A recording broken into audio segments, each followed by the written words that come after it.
മഹാഭാരത കഥകളുടെ മറ്റൊരധ്യായത്തിലേക്ക് ഏവർക്കും സ്വാഗതം. 12ാമത്തെ പർവമായ ശാന്തി പർവത്തിലെ കഥകളാണ് നമ്മൾ കേട്ടുകൊണ്ടിരിക്കുന്നത്.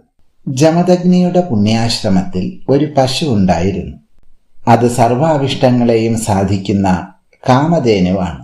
ആ പശുവായിരിക്കണം രാമന്റെ പ്രഭാവത്തിന് മുഖ്യ ഹേതുവെന്ന് തെറ്റിദ്ധരിച്ച അർജുനപുത്രന്മാർ അവിടെ പോയി ആ പശുവിനെ ബലാത്കാരേണ അപഹരിച്ചു കൊണ്ടുപോയി.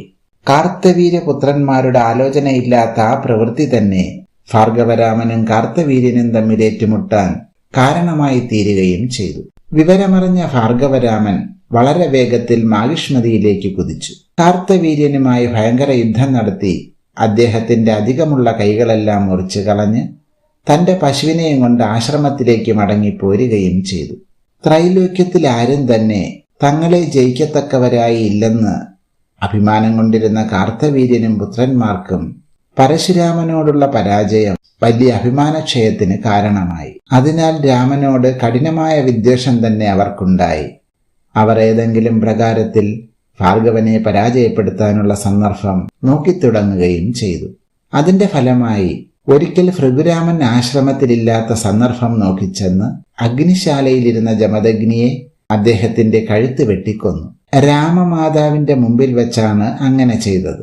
പരിഭ്രാന്തയായ ആ തപസ്വിനി ഉച്ചത്തിൽ രാമനെ വിളിച്ച് നിലവിളിച്ചു. കാട്ടിൽ സമീപത്തെവിടെയോ ഉണ്ടായിരുന്ന പരശുരാമൻ അമ്മയുടെ ആർത്തനാദം കേട്ട് ഓടി വന്നപ്പോഴേക്ക് അർജുനപുത്രന്മാർ ഓടിപ്പോയി കഴിഞ്ഞിരുന്നു. എങ്കിലും ക്രുദ്ധനായ പരശുരാമൻ അപ്പോൾ തന്നെ മാഹിഷ്മതിയിലേക്ക് പുറപ്പെട്ടു. അദ്ദേഹത്തിൽ ജന്മനാ തന്നെ പുകഞ്ഞുകൊണ്ടിരുന്ന ക്ഷത്രിയ വിദ്വേഷമാകുന്ന അഗ്നി ആളിക്കത്തി. കാർത്തവീര്യന്മാരെ മാത്രമല്ല, ക്ഷത്രിയ വംശത്തെ ഒട്ടാകെ തന്നെയും നശിപ്പിക്കണമെന്ന് അദ്ദേഹത്തിന് തോന്നി. അതിനായി തന്നോട് തന്നെ പ്രതിജ്ഞ എടുക്കുകയും ചെയ്തു. അങ്ങനെയാണ് പരശുരാമൻ ക്ഷത്രിയ സംഹാരത്തിനൊരുങ്ങിയത്. ആദ്യം തന്നെ അദ്ദേഹം മാഹിഷ്മതിയിൽ പോയി കാർത്തവീര്യ വംശത്തെ ഒടുക്കി.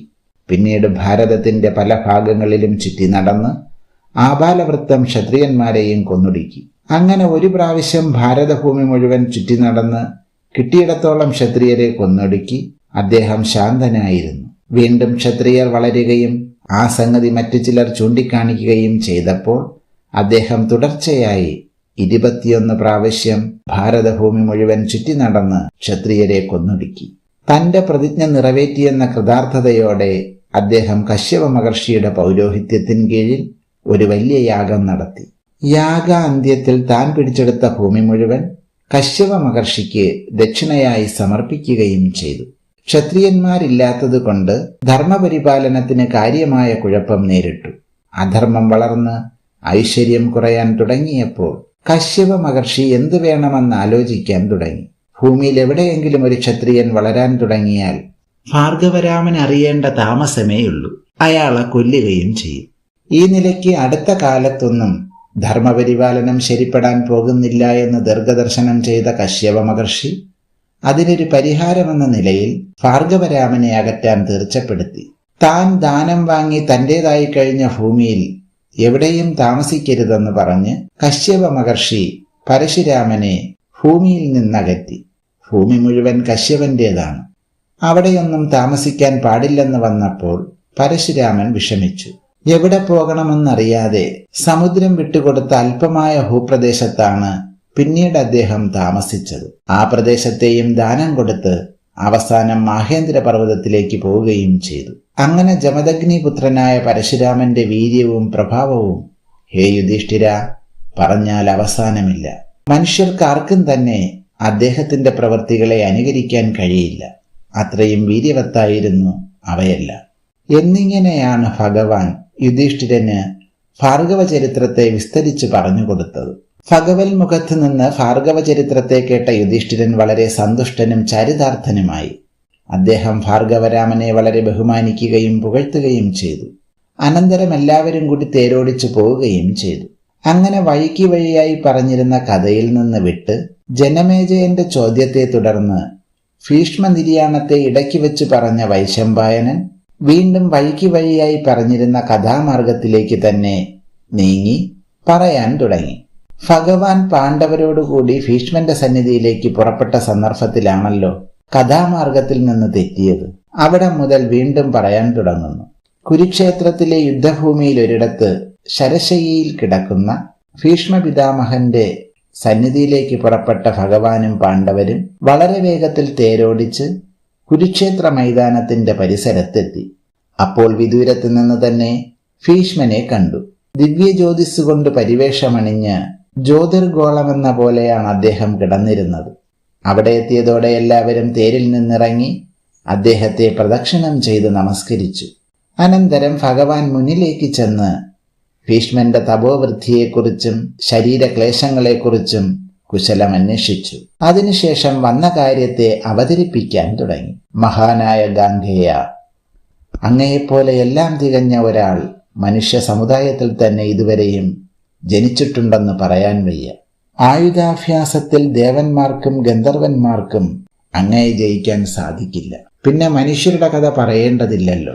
അതുപോലെ മറ്റൊരു ലോകത്തെ സൃഷ്ടിക്കത്തക്ക തപശക്തിയും അങ്ങേക്കുണ്ട്. വേദശാസ്ത്രങ്ങളുടെ അറിവാണെങ്കിൽ അങ്ങയെപ്പോലെ മറ്റാർക്കുമില്ല. പൗരുഷത്തിൽ അങ്ങ് അദ്വിതീയനാണ്. അതേ സമയത്ത് തികഞ്ഞ ധാർമ്മികനുമാണ്. ജ്ഞാനദൃഷ്ടി കൊണ്ട് ത്രികാലങ്ങളിൽ നടക്കുന്ന സംഗതികളെയും അങ്ങേക്ക് അറിയാൻ കഴിയും. അങ്ങനെ എല്ലാവിധ യോഗ്യതകളുമുള്ള മനുഷ്യൻ വളരെ വിരളമാണ്. ഏതൊന്നിൻ്റെയും നിഷ്കൃഷ്ടമായ തത്വരഹസ്യം അങ്ങയിൽ നിന്ന് ഗ്രഹിക്കാൻ കഴിയുന്നത് പോലെ മറ്റാരിൽ നിന്നും ഗ്രഹിക്കാൻ സാധ്യവുമല്ല. അങ്ങനെയുള്ള അങ്ങ് ധർമ്മഭീരുവായ ഈ യുധിഷ്ഠിരന് വർണ്ണാശ്രമധർമ്മങ്ങളെ ഉപദേശിച്ച് അദ്ദേഹത്തിന്റെ ചിത്തചാബല്യത്തെ അടക്കി സ്വസ്ഥനാക്കണം. ആരൊക്കെ എത്രയൊക്കെ പറഞ്ഞിട്ടും ഇദ്ദേഹത്തിന് സംശയം തീരുകയോ സമാധാനം കിട്ടുകയോ ചെയ്യുന്നില്ല.